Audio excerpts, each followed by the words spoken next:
మహాగణపతిం మనసా స్మరామి మహాగణపతిం మనసా స్మరామి. TR creations family అందరికీ నా హృదయపూర్వక ధన్యవాదాలు.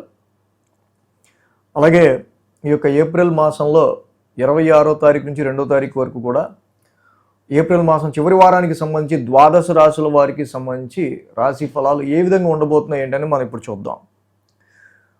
సో ఇక్కడ ఈ వారం మేజర్ ట్రాన్సిటల్ చేంజ్ విషయానికి వస్తే కనుక బుధ భగవానుడు నీచరాశి నుంచి ఈ 30వ తారీఖు గురువారం శత్రుక్షేత్రమైన మేషరాశిలోకి మారుతున్నారు. రవి అలాగే మేషరాశిలో ఉన్నారు. శుక్రుడు వృషభ రాశిలో స్వక్షేత్రంలో ఉన్నారు. గురువు గారు మిథున రాశిలో ఉన్నారు. సింహరాశిలో కేతువు, కుంభంలో రాహు, అలాగే కుజ బుధ శనుల యొక్క యుతి గురువారం వరకు జరుగుతుంది.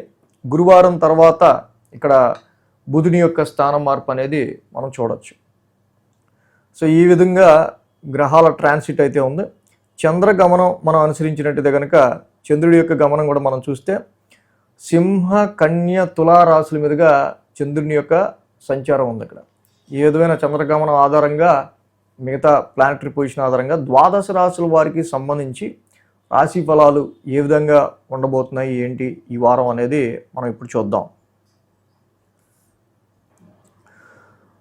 వృశ్చిక రాశి వారికి సంబంధించి చూద్దాం. వృశ్చిక రాశి వారికి సంబంధించి చూస్తే కనుక ఈ రాశికి షష్టమంలో రవి అలాగే దశమంలో కేతు, రెండు గ్రహాల యొక్క అనుకూలత వృశ్చిక రాశి వారికి చక్కగా యోగిస్తూ ఉన్నాయి.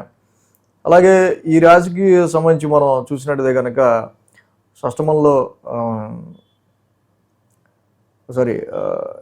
రవి యొక్క సంచారం డెఫినెట్గా వృశ్చిక రాశి వాళ్ళకి ఉచ్చక్షేత్రం ఉంది. It is very good transit for sun. ముఖ్యంగా sun is the burn and fire. ఏ హౌస్లో ఉంటే హౌస్ని కాల్చి పడేస్తాడు. సో 6th హౌస్లో ఉన్నాడు కాబట్టి మీ శత్రువులను కాల్ చేస్తాడు. కాబట్టి అందుకే this is very good transit ఉంది వృశ్చిక రాశి వాళ్ళకి సంబంధించి. సో మీరు చాలా కాలంగా సఫర్ అవుతున్న కొన్ని సమస్యల నుంచి వెరీ ఈజీ మెథడ్లో మీరు బయటపడే ఆస్కారాలు ఉంటాయి. అండ్ దశమస్థానంలో కేతు యొక్క సంచారం మనం చూస్తే కనుక ఇక్కడ ఈ రాశి వాళ్ళకి ఓకే 10th హౌస్లో కేంద్రస్థానంలో కేతు న్యాచురల్ ట్రాన్సిట్లో జనరల్గానే రాహుకేతువులు యోగిస్తారు. సో కాకపోతే సమ్ ప్రొఫెషనల్ మ్యాటర్స్కి సంబంధించిన విషయాల్లో మీరు అనుకున్నంత ఈజీగా మీరు ముందుకెళ్ళే విషయంలో కొంత స్టెప్ బ్యాక్ ఉంటా ఉంటుంది. అంతే కాకపోతే ఎందుకంటే Ketu is a headless body, focusless. ఇక 10, 11, 12 స్థానాల మీదుగా చంద్రుని యొక్క సంచారం ఉంది ఈ వారం. సో డెఫినెట్లీ 10th హౌస్ నుంచి చంద్రుడు యోగిస్తాడు, 10th హౌస్లో ఉన్న కేతు యోగిస్తాడు, అదే 10th అటు రవి యోగిస్తున్నాడు 6th హౌస్లో. Very good time.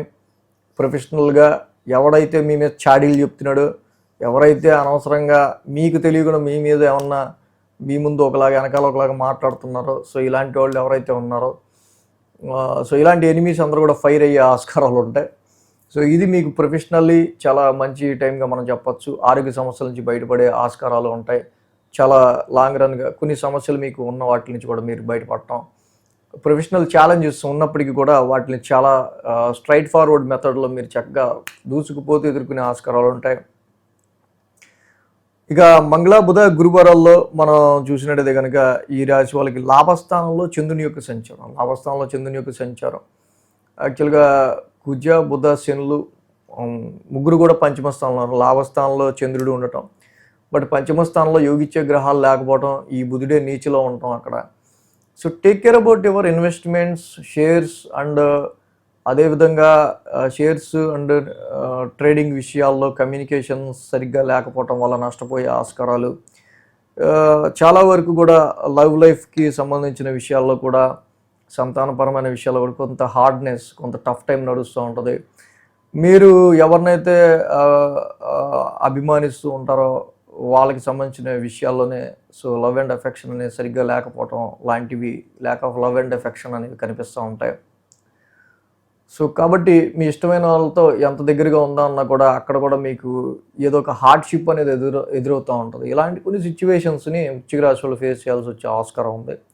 సో మంగళ బుధ గురువారాల్లో.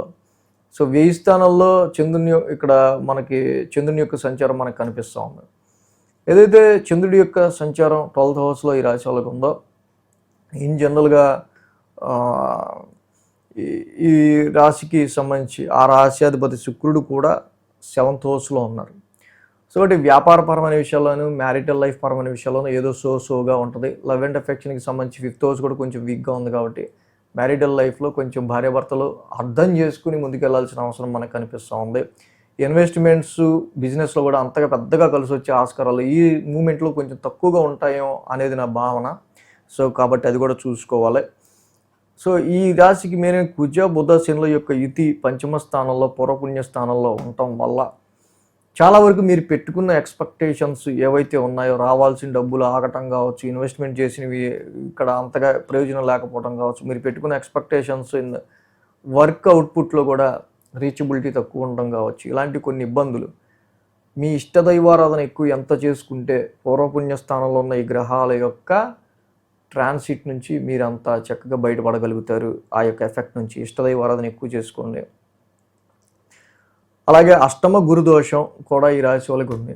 అష్టమ గురుదోషం కూడా ఉంది కాబట్టి డెఫినెట్గా ఈ రాశి వాళ్ళకి ఏంటంటే చాలా వరకు సంతానపరమైన విషయాల్లో, ఎడ్యుకేషన్ పరమైన విషయాల్లో మీ రీచబిలిటీకి సంబంధించి ఎక్స్పెక్ట్ చేసుకున్న దానికి రీచబిలిటీకి కొంచెం తక్కువగా ఉంటుంది. గురుబలం తక్కువగా ఉంది కాబట్టి ఈ సమయంలో దేవానాంచ ఋషినాంచ చదువుకుంటా, కేజింపో శనగలు ఎల్లో క్లాత్ దానం ఇచ్చుకుంటా, గురువారం పూట దత్తాత్రేయుడి ఆరాధన చేసుకుంటూ ఆయన ఆలయం దర్శనం చేసుకుంటూ ముందుకెళ్ళండి. వృశ్చిక రాశి వాళ్ళకి ఇంకా బెటర్ రిజల్ట్స్ ఉంటాయి. ఈ వీడియో కనుక మీకు నచ్చినట్లయితే లైక్ చేయండి, షేర్ చేయండి. మరిన్ని అప్డేట్స్ కోసం సబ్స్క్రైబ్ చేయడం మాత్రం మర్చిపోకండి.